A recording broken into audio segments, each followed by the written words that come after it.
Marcus watched Patricia strut back to her pristine white Mercedes, her heels clicking aggressively against the sidewalk. Something about her demeanor set off alarm bells beyond the obvious HOA power trip. In 3 years of operating the monitoring station, no one had questioned his windmill until Patricia moved in just 6 weeks ago and immediately ran for HOA president on a neighborhood beautification platform. Coincidence? Perhaps. But coincidences made Marcus uneasy. Back inside his modest ranch home, Marcus pressed his palm against the biometric scanner hidden beneath his kitchen countertop. A panel slid open, revealing a secure terminal linked directly to Operation Zephyr's command center. The data from today's readings was troubling. Trace elements of a synthetic compound that matched nothing in their extensive database had been detected, at concentrations just barely within sensor range. "Hammond, we need to talk," Marcus said when the encrypted line connected. "Phoenix deaths, our sensors, and now I've got HOA trouble. Something feels wrong." Dr. Eliza Hammond's face appeared on the screen, her expression grim. "The CDC is calling the Phoenix cases unexplained respiratory failures. 3 victims, no apparent connection. But our sensors picked up anomalies 72 hours before the first death. The only sensors that registered anything were mine," Marcus reminded her. "Which means whatever this is, it's moving north, toward Albuquerque." "Precisely why your station cannot go offline," Hammond replied. "We've got teams in Phoenix collecting samples, but preliminary analysis suggests this is engineered, not natural." Marcus ran a hand through his salt and pepper hair. "And now, suddenly, I've got an HOA president demanding I remove our only early warning system between Phoenix and a metro area of nearly 1 million people. You think it's connected?" Hammond asked, her voice dropping. "I don't know, but her timing is." Marcus trailed off as his doorbell rang. Through the security feed, he saw Patricia again, this time accompanied by 2 men in business casual attire. "She's back, with reinforcements." "Stole her," Hammond ordered. "I'm dispatching a team to quietly assess the situation. If this is just HOA nonsense, we'll find legal workarounds. If it's something else." Marcus nodded grimly and closed the hidden panel. As he approached his front door, he composed his features into the mildly annoyed expression of a homeowner dealing with petty regulations, not a federal scientist potentially facing sabotage of critical national security infrastructure. He opened the door with a forced smile. "Ms. Wilkinson, twice in one day. To what do I owe the pleasure?" Patricia's smile didn't reach her eyes. "Dr. Chen, I'd like you to meet our HOA legal counsel, Mr. Reeves, and our compliance inspector, Mr. Volkov. They're here to document the violations and discuss the removal timeline." Marcus's blood ran cold as he recognized the name Volkov, a known alias that had appeared in security briefings. The man's handshake was firm, his accent carefully neutralized. "It would be best if we could examine the structure more closely," Volkov said casually. "Perhaps you could show us how it operates." And in that moment, Marcus knew with absolute certainty, this was no longer about property values or suburban aesthetics. The pink violation notice crumpled in his pocket was the opening move in a game with stakes far higher than anyone in Oak Ridge Estates could imagine. The rain intensified as Marcus navigated the emergency response center hastily established in a nondescript warehouse on the outskirts of Albuquerque. Doctors in hazmat suits rushed between quarantine zones, while government officials huddled over maps tracking the spread of what was now officially designated as pathogen TX7. 42 confirmed cases, 9 critical, Dr. Hammond reported, her voice steady despite having been awake for 36 hours straight. "The good news is we've isolated the compound from your damaged sensors. It's engineered, as we suspected, a modified strain of an obscure respiratory pathogen with alarming transmissibility." Marcus stared at the wreckage of his monitoring equipment laid out on examination tables. The destruction had been methodical, targeting the most sensitive components with precision that spoke of expertise. This wasn't random vandalism, Agent Rivera confirmed, pointing to the dismantled sensor array. The demolition crew had instructions. They knew exactly what to disable first. Patricia Wilkinson couldn't have known that, Marcus argued. She's just a power-hungry HOA president. Perhaps, Rivera replied, pulling up surveillance photos on her tablet. But her ex-husband, who led the demolition crew, former military with specialized training in electronics, and look who visited their separate residences within the last week. The photos showed Volkov entering both homes on different days. We think Wilkinson was approached months ago, Rivera continued.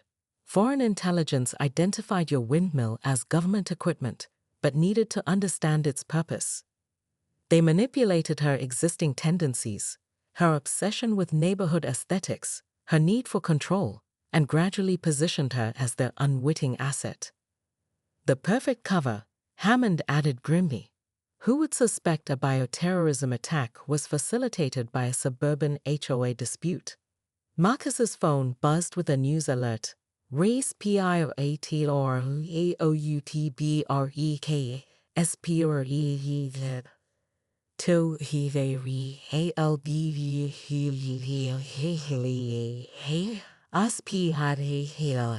Authorities urge calm. If we had gotten even 2 hours warning from the sensors. Hammond's voice trailed off. The facility doors burst open as medics rushed in another patient. Marcus recognized the face immediately, even distorted by respiratory distress. Mrs. Abernathy, his elderly neighbor who had meekly questioned Patricia at the HOA meeting. We need to end this, Marcus said, his resolve hardening. Not just contain it. Stop the people responsible. We're tracking Volkov, but he's gone dark, Rivera replied. As for Wilkinson, I know exactly where she'll be, Marcus interrupted. The Oak Ridge Estates Victory Garden fundraiser. It's her crowning achievement as HOA president. She's been planning it for weeks. Agent Rivera's eyes narrowed. You're suggesting we raid a neighborhood garden party? I'm suggesting, Marcus replied, that we stop treating this like an HOA dispute and start treating it like what it is, a sophisticated attack on American soil that has already claimed lives.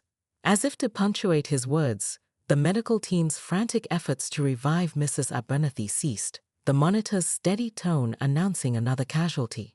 The garden fundraiser starts in 40 minutes, Marcus said quietly. And Patricia Wilkinson needs to learn that breaking my windmill wasn't just a Homeowners Association victory.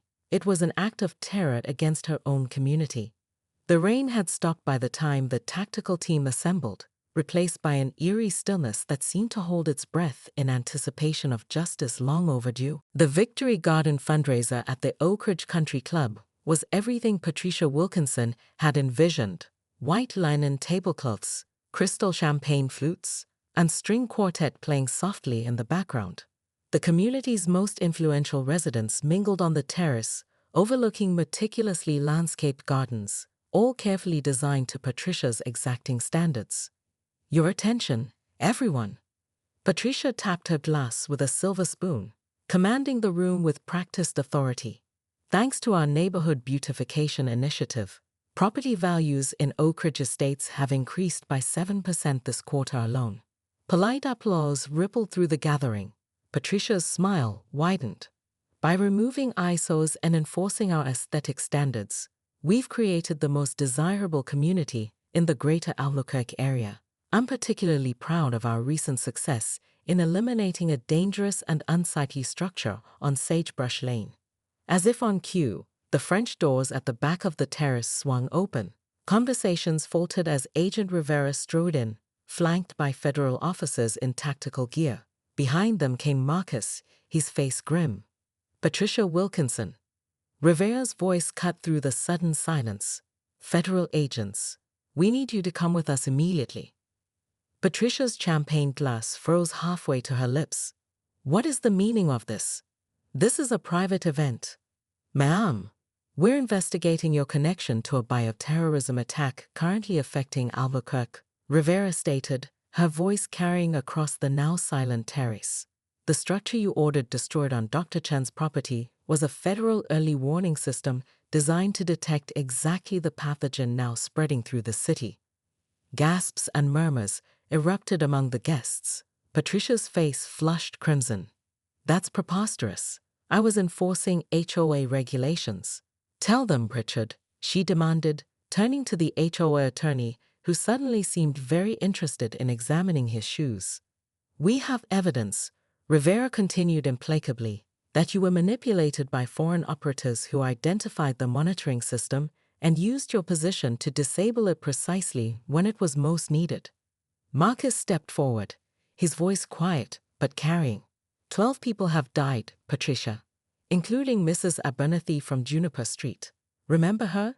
She questioned you at the emergency meeting.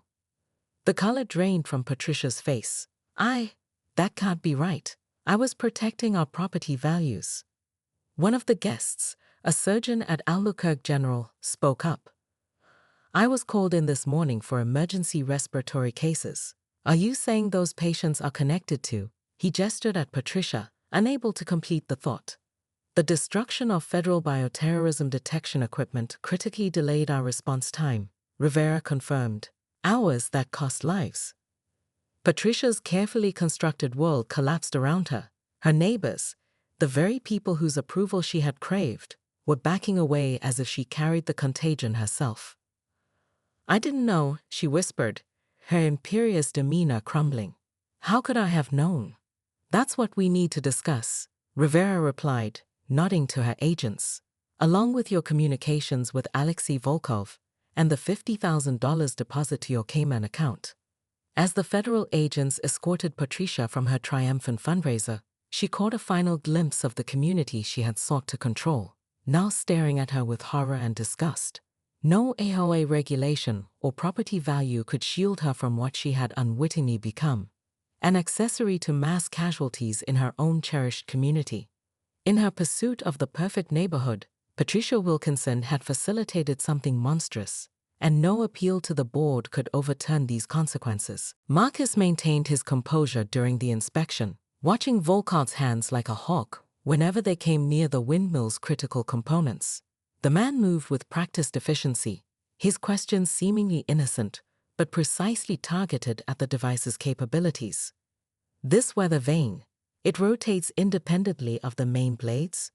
Volkov asked, pointing to what Marcus knew was the primary sensor array, disguised as an ornamental feature. Just decorative, Marcus lied smoothly. The previous owner had a thing for folk art. Patricia sniffed disapprovingly. Folk art doesn't belong in Oak Ridge Estates. We have standards. After they finally left, Marcus activated the secure line immediately. Hammond, we have a serious problem. Alexei Volkov, yes, Volkov, just inspected our equipment with the HOA president. The silence on the other end lasted 3 seconds too long. That's not coincidental, Hammond finally said. Are you certain about the identification? Facial recognition confirmed it while you were still in my backyard, Marcus replied, showing her the scan results from his hidden security system. He's using a slight appearance alteration, but it's him. This changes everything, Hammond said. We need to extract the... No, Marcus interrupted. If we pull the equipment now, they'll know we're onto them. And we use our only detection system for whatever they're planning. Hammond's expression hardened. You realize what this means? They're not just trying to remove our sensor. They've identified it specifically. The HOA complaint is cover. Before Marcus could respond, his phone chimed with an emergency alert from the neighborhood messaging system. Emergency HOA meeting. Tone IDT 7 p.m. ATENDANC, mandatory. By law a maintenance, VOT.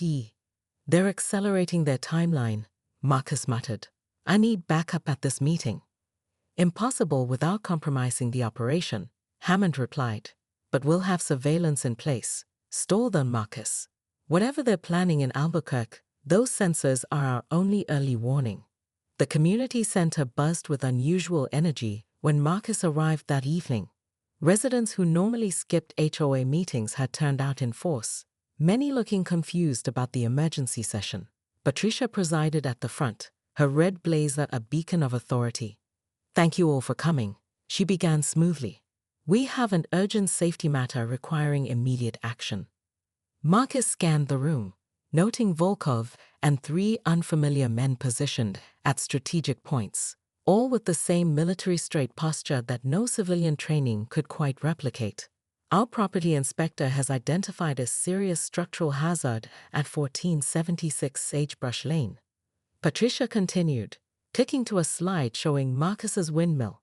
This unauthorized structure has been deemed at imminent risk of collapse, potentially causing catastrophic damage to surrounding properties. Gasps filled the room as doctored photos appeared, showing apparent stress fractures and dangerous tilting that simply didn't exist. That's completely false, Marcus protested, standing. That structure is perfectly sound and was fully permitted before installation. Patricia's smile was razor-sharp. We've consulted with structural engineers who disagree, Dr. Chen. In fact, we have their report right here. The report, 50 pages of technical jargon and alarming red warning labels, was distributed by Volkov's associates. Marcus flipped through it quickly, recognizing a masterful disinformation document that would convince any layperson while containing absolutely no actionable facts. I demand an independent assessment, Marcus insisted. This is clearly targeted harassment. Patricia's expression shifted to practiced sympathy. Dr. Chen, we understand you're attached to your project, but we must prioritize community safety. Our bylaws clearly state that in emergency situations, the board can act immediately to remove hazards. An older resident raised her hand timidly. Don't we need to vote on this? Ordinarily, yes, Patricia replied smoothly. But Section 8, Paragraph 12 of our covenants grants the board emergency powers when public safety is at risk. We're not voting on whether to act. We're voting to formally document the emergency action the board must take to protect your homes and families. As the frightened homeowners began murmuring their support, Marcus's secure phone vibrated in his pocket. The message chilled him to the bone. Second OUTBRE cake confire midi. Tu Sisolan hospital. 22 Celsius, similar PATHOGEN signature. Albuqrque pro GCTV next target. The bioweapon was moving north, exactly as they had feared, and the only detection system between it and a million potential victims was about to be dismantled by a suburban dictator who had no idea she was facilitating an act of terrorism. 18 months after the Oak Ridge Estates incident, Marcus stood at the podium in a secure briefing room deep within the Pentagon. Before him sat the nation's top military brass, intelligence officials, and public health experts, all gathered to hear his presentation on what was now called the Windmill Protocol. The attack exposed critical vulnerabilities in our biodefense infrastructure, Marcus explained, advancing his slides to show the new detection network. By embedding our sensors within seemingly ordinary suburban fixtures, we've created a nationwide early warning system that remains virtually undetectable to hostile actors. A 4-star general leaned forward, and the public acceptance. Remarkably high, Marcus replied. The Albuquerque incident fundamentally changed how HOAs and local governments view these installations. They're now seen as community protections rather than ISIS. After the briefing, Dr. Hammond joined him in the corridor. Not bad for a guy whose biggest concern 2 years ago was a pink violation notice, she said with a wry smile. Some days I still can't believe it all happened because of a Homeowners Association dispute, Marcus admitted. Human vanity makes for excellent cover, Hammond observed. No one expects suburban politics to intersect with national security. Later that afternoon, Marcus visited the National Biodefense Memorial that had been erected on the grounds of his former home. The elegant windmill sculpture at its center turned gently in the breeze, each blade bearing the name of a victim from the attack. Mrs. Abernathy's niece tended flowers near the base. She waved when she spotted him. Dr. Chen, I was hoping you'd visit today. The roses Aunt Edith planted are finally blooming. Marcus smiled. She would have loved that. Probably would have cited the HOA for not approving the exact shade of red.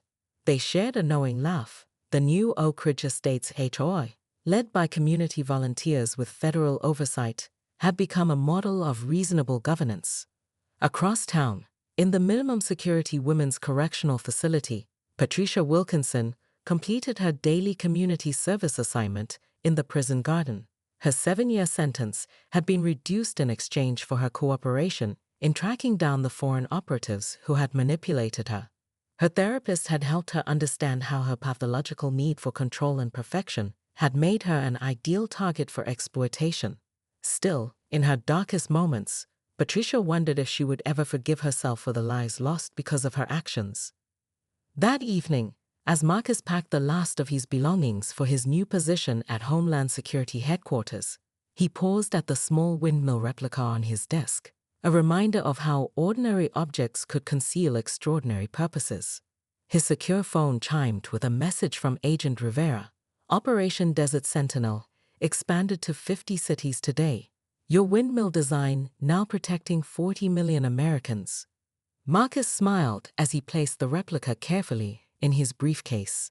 The federal operation that Patricia Wilkinson had unknowingly disrupted had evolved into something far more powerful, a nationwide invisible shield against threats few citizens would ever know existed. Sometimes, he reflected, it takes a broken windmill to change the direction of the wind, and sometimes, the most important victories remain hidden in plain sight, disguised as ordinary objects in ordinary neighborhoods, protected by extraordinary people who understood that true security never draws attention to itself.